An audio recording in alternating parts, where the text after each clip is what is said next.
Nanay ni Carlos Yulo na si Angelica Yulo, nakatanggap ng parangal dahil sa pagpapalaki ng kanyang mga anak na Pinoy Pride.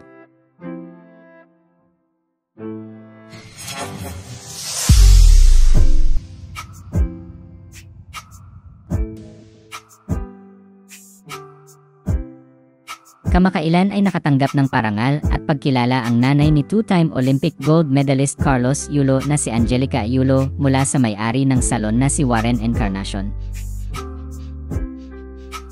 Ito ay dahil umano sa pagpapalaki ng kanyang mga anak na nagdadala ng karangalan sa Pilipinas dahil sa pagiging atleta.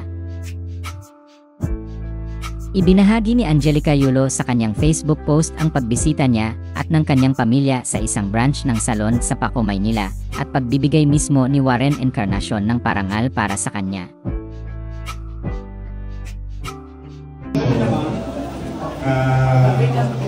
Dahil sabi nga namin, in line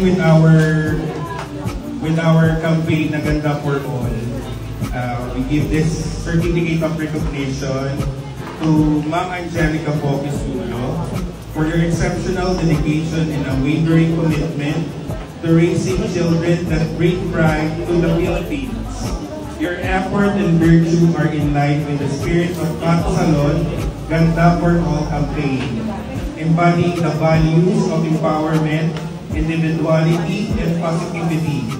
Awarded this 23rd day of August 2024 at Paco Market Mall, Paco Salon, Manila, signed by Sir Warren Encarnacion, CEO of Encarnacion Group of Salon. Sa caption ng Facebook post ni Angelica Yulo ay nagpapasalamat siya sa salon at kay Warren sa parangal na natanggap niya. Sinabi rin niya na hindi raw niya in-expect na makakatanggap siya ng pagkilala. Samantala, nagpost ng video si Angelica Yulo sa Facebook kung saan makikitang namahagi ng pagkain ang pamilya Yulo sa kanilang mga kapitbahay.